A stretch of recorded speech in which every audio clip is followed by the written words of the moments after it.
Kita sering dengarkan soal detox buat badan, tapi gimana kalau detoxnya buat keuangan kita? Yup, kali ini kita bakal bahas gimana caranya membersihkan harta kita secara spiritual sesuai dengan prinsip-prinsip Islam. Oke, coba deh kita cek bareng-bareng. Selama ini kan kita sibuk banget mikirin kesehatan finansial ya. Tapi, pernah nggak kepikiran, jangan-jangan harta yang kita kumpulin itu malah bikin spiritual kita sakit? Pertanyaan pentingnya, apakah keduanya benar-benar sejalan? Pertama-tama, kita perlu samain frekuensi dulu nih soal cara Islam memandang harta.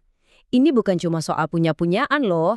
Anggap aja harta itu titipan, sebuah amanah besar dari Tuhan. Nah, karena statusnya titipan, artinya setiap rupiah yang masuk dan keluar itu bakal diaudit. Dan ini bukan audit pajak biasa ya yang bisa dinego, ini audit langsung di akhirat. Setiap sen bakal ditanya, dapatnya dari mana dan dipakainya buat apa. Terus, apa aja sih yang bisa bikin harta kita jadi beracun atau haram? Yuk kita bedah lebih dalam. Jadi gini, dalam fikih Islam, harta haram itu dibagi jadi dua. Pertama, yang haram karena zatnya. Ini sih udah jelas ya, kayak minuman keras atau daging babi. Nah, yang kedua ini nih yang seringkali lebih tricky, yaitu haram karena cara dapetinnya. Contohnya, riba, judi, hasil nipu, atau uang suap. Kalau kita nekat nyimpen harta yang kayak gini, efeknya ke spiritual kita itu ngeri banget. Bener-bener kayak racun yang pelan-pelan ngerusak iman kita. Lihat deh bahayanya. Ini bukan cuma soal nambah dosa, tapi efeknya domino. Doa jadi susah terkabul, sedekah jadi sia-sia, bahkan badan yang tumbuh dari harta haram itu, ya diancam api neraka. Hubungan kita sama Sang Pencipta bisa rusak total gara-gara ini. Nah, ini poin yang jelek banget. Coba bayangin, kita udah berdoa jungkir balik, nangis-nangis, tapi kok rasanya mental terus ya? Bisa jadi jawabannya ada di sini. Hadis ini jelas banget bilang gimana doa mau diijabah kalau makanan, minuman, dan pakaian kita semua dari sumber yang haram. You are what you eat kan? Ternyata ini berlaku juga secara spiritual. Hadis ini menegaskan kalau daging yang tumbuh dari sesuatu yang haram, itu ya tempatnya bukan di surga. Logis kan? Gimana kita bisa berharap tujuan akhirnya baik kalau bahan bakarnya aja udah kotor? Oke, setelah ngelihat bahayanya yang ngeri banget, mungkin ada yang mikir, waduh, terus gimana dong? Tenang, selalu ada jalan keluar. Islam itu udah ngasih resep yang jelas banget buat detox finansial ini. Nah, ini dia solusinya. Ada 4 langkah praktis yang bisa kita ikutin.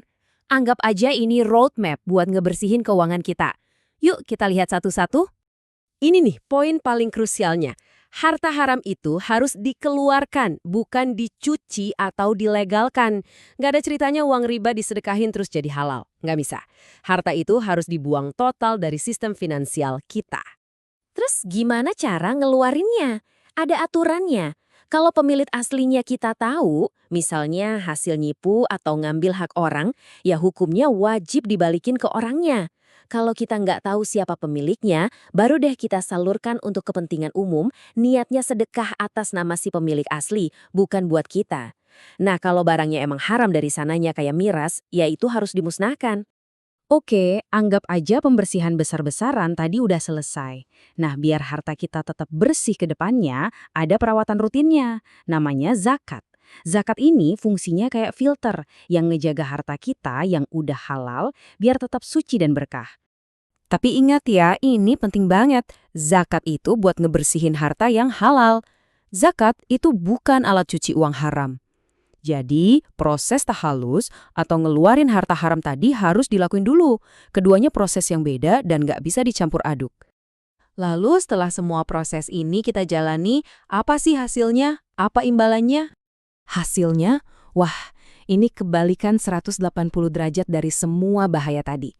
Hidup jadi penuh berkah, doa-doa kita lebih mungkin diijabah, dan puncaknya tentu saja surga. Ini bukan cuma soal dapat ketenangan batin, tapi soal meraih kedamaian sejati di dunia dan kebahagiaan abadi nanti. Mungkin ada rasa takut ya, kalau saya tinggalin ini nanti pemasukan berkurang dong. Wajar banget, tapi lihat deh janji Allah di ayat ini, siapa yang bertakwa, dia akan kasih jalan keluar. Dan bukan cuma itu, dia bakal kasih rezeki dari arah yang nggak kita sangka-sangka. Ini jaminan langsung darinya.